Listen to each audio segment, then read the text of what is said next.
Hello students, in previous class we discussed about remainder theorem. Remainder theorem is something that gives us the remainder when a polynomial is divided by another polynomial without performing actual division. Here, with the help of that remainder theorem, we will learn another theorem that is very much similar to that remainder theorem. This is factor theorem. Now, let's see a very simple example. Then we will discuss this definition. But first we'll see a very simple example. Like we have a number 25. I will divide it with 4 and simply write 4 6 is 24 and remainder is 1. What we conclude here, that if I divide this 25 by 4, the remainder is 1. Remainder is 1. So we can say that 4 is not a factor of 25. But if we divide the same number 25 with 5, remainder is 0. Here remainder is 0. So we conclude that 5 is a factor of 25. So what we observe here, that after division, if remainder is anything other than 0, it means the divisor is not a factor of the dividend. But after division, if remainder left is 0, then we conclude that this divisor is a factor of that number. So it is very simple. If remainder is other than 0, then divisor is not a factor of dividend.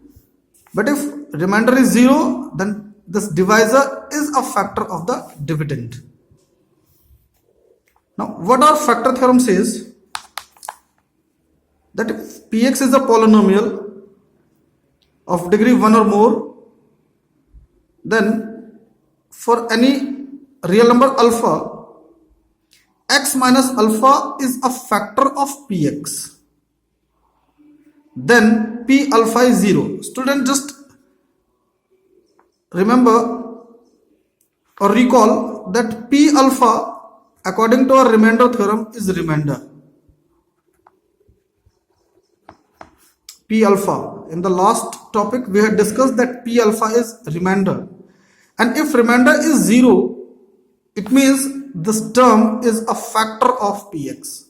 What I told you here, if remainder is 0, then this divisor is factor of this dividend. In same way, if P alpha is 0, then x minus alpha is factor of the polynomial. What is the converse? If P alpha is 0, then x minus alpha is a factor of Px. So just the two statements are converse of each other. If x minus alpha is a factor, then P alpha is 0, or if P alpha is 0, then x minus alpha is factor of this polynomial. Now I will explain you this theorem with an illustration. Let Px is a polynomial, that is 2x to the power 4 plus 9x cube plus 6x square minus 11x minus 6.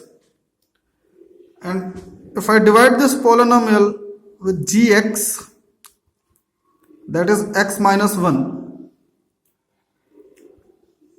then we are supposed to prove that this gx is factor of px. So what we will do, we will try to find out the remainder. For remainder, x minus 1 should be equals to 0 and x equals to 1. So according to remainder theorem,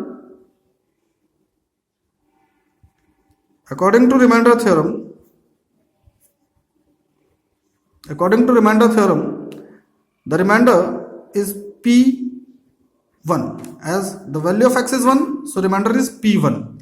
So now we will calculate the value of p1 by substituting this 1 here in place of x. So this is 2 plus 9 plus 6 minus 11 minus 6. 6 and 6 will get cancelled. 2 plus 9 is 11 and minus 11, and this is equals to 0. So now as the remainder is 0, it means this x minus 1 is factor of polynomial px. Consider another example. Px, suppose px is 2x to the power 4 plus x cube minus 8x square minus x plus x. This is the polynomial, and we will divide this polynomial by gx, that is equals to 2x minus 3. And we have to check whether this gx is factor of this px or not. Then we will first find out the remainder. For remainder, this 2x minus 3 is equals to 0 and x is equals to, or 2x is equals to 3, or x is equals to 3 upon 2. So according to our theorem, we will first find out the remainder, and the remainder is p3 upon 2. So p3 upon 2, instead of x I will substitute the value, that is 2 into, instead of x this is 3 upon 2 to the power 4 plus x cube, so that is 3 upon 2 cube minus 8, instead of x this is 3 upon 2 square minus x, that is 3 upon 2 plus 6. Now it becomes 3 to the power 4 upon fourth power of 2 is 16. 3 to the power 3, 3 is 9, 9 3 is 27, and power of 2 is 3, it is 8, 9, 3 3 is 9, and 2 to the 4, minus 3 upon 2 plus 6. Now we'll solve it. Take the LCM. The LCM is let 8. The fourth power of 3 is 81 plus 27